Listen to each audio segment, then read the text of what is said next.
പക്ഷേ നമുക്ക് ഇന്ന് അഗരം ഫൗണ്ടേഷനെ കുറിച്ച് കുറച്ച് സംസാരിക്കാം. നമ്മുടെ സൂര്യ നടുപ്പിൻ നായകൻ സൂര്യ. കുറച്ചായിട്ട് സൂര്യ ഭയങ്കരമായിട്ട് സോഷ്യൽ മീഡിയയിലൊക്കെ നല്ല ട്രോളുകൾ വാങ്ങിക്കൊണ്ട് പോകുന്ന ഒരു ടൈമായിരുന്നു. കഴിഞ്ഞ കുറച്ച് പടങ്ങൾ പുള്ളിന്റെ പടങ്ങളൊക്കെ അത്യാവശ്യം നല്ല രീതിയിൽ ഫ്ലോപ്പ് ആയിരുന്നു.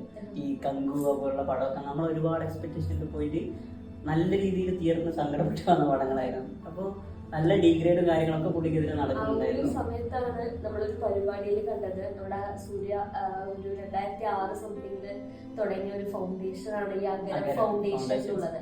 അപ്പൊ 51 ഡോക്ടർമാരെ 51 പേര്, അതായത് 51 പേരെ പഠിപ്പിച്ച് ഡോക്ടറാക്കി എന്നുള്ളതാണ്. അതായത് സാമ്പത്തികമായിട്ട് ഒരുപാട് പിന്നോട്ട് നിൽക്കുന്ന, പഠിക്കാൻ ആഗ്രഹം ഉണ്ടായിട്ടും പഠിക്കാൻ പറ്റാതെ പോയ കുറെ പേരെ സൂര്യ എന്ത് ചെയ്തു, പഠിപ്പിച്ച് ഒരു ഡോക്ടറാക്കി. ഇന്ന് കാലത്ത് സത്യത്തിൽ ഒരു ഡോക്ടർ ആവാൻ തന്നെ എന്തോ ഒരു പൈസയാവുന്നുള്ളത്. അതല്ല, പിന്നെ ആ പരിപാടി കണ്ടിരുന്നു, ഏതൊരു തമിഴ് ചാനലിൽ പരിപാടി കണ്ടു. അതില് സൂര്യ ഭയങ്കര ഇമോഷണലി കരയുന്ന വീഡിയോ തോന്നും. ശരിക്കും നമ്മളും ഷോക്കായി ഇങ്ങനെ നിന്ന് എന്താ സംഭവിക്കുന്നത്.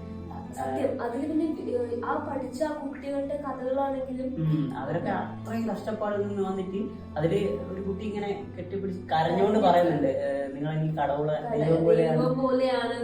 അപ്പൊ അത്രയും ഇമോഷൻസ് ഭയങ്കര നല്ല പരിപാടിയായിരുന്നു. അത് കണ്ടിങ്ങനെ ഞാൻ കുറച്ചത് വാച്ച് ചെയ്തിരുന്നു. നല്ല രസമുണ്ടായിരുന്നു കാണാൻ.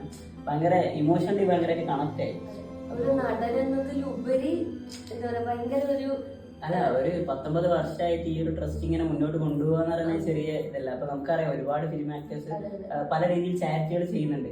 പക്ഷെ അതിങ്ങനെ കണ്ടിന്യൂ ചെയ്ത് കൊണ്ടുപോകാന്ന് പറയുന്നത് അത് പല പ്രതിസന്ധികൾ ഉണ്ടാവും. എന്നിട്ടും സമൂഹത്തിനകത്ത് ഇത്രയും സ്റ്റുഡൻസിനെ ഇമ്പ്രൂവ് ചെയ്ത് കൊണ്ടുവരുന്നു, അവരുടെ കരിയർ മാറ്റുന്നു. ഇതിൽ ഏറ്റവും ഇമ്പോർട്ടന്റ് ആയിട്ട് തോന്നിയെന്ന് വെച്ചാല് അത്രയും കഷ്ടപ്പാടിന് വന്ന ആളുകൾ അവര് പഠിച്ച് മിടുക്കരായി അവര് വലിയ നിലയിലെത്തി. അവര് തന്നെ സൂര്യനോട് അത് ഞങ്ങൾക്ക് ഇന്നൊരു രീതിയിലാണ് ജീവിക്കുന്നത് പറയുന്നത് കേൾക്കുമ്പോൾ ഉണ്ടാവുന്ന ഒരു സൂര്യന്റെയും ഭയങ്കര കഷ്ടം കാര്യമൊക്കെ ആയിരുന്നു. അത് കാണുമ്പോൾ തന്നെ നമുക്കൊരു തോന്നാം, നടന്നതിലുപരി സൂര്യ ഇത്രയും കാര്യങ്ങൾ ചെയ്യുന്നത്. പല ആളുകൾക്കും നടനല്ല ഇപ്പൊ സൂര്യ എന്നുള്ള ഒരു രീതിയിലേക്ക് കുറെ ആളുകളുടെ ജീവിതം മാറ്റി മനസ്സിലുണ്ട്. ഓരോരുത്തർക്കും ഒരു മാതൃക പോലെയാണ്.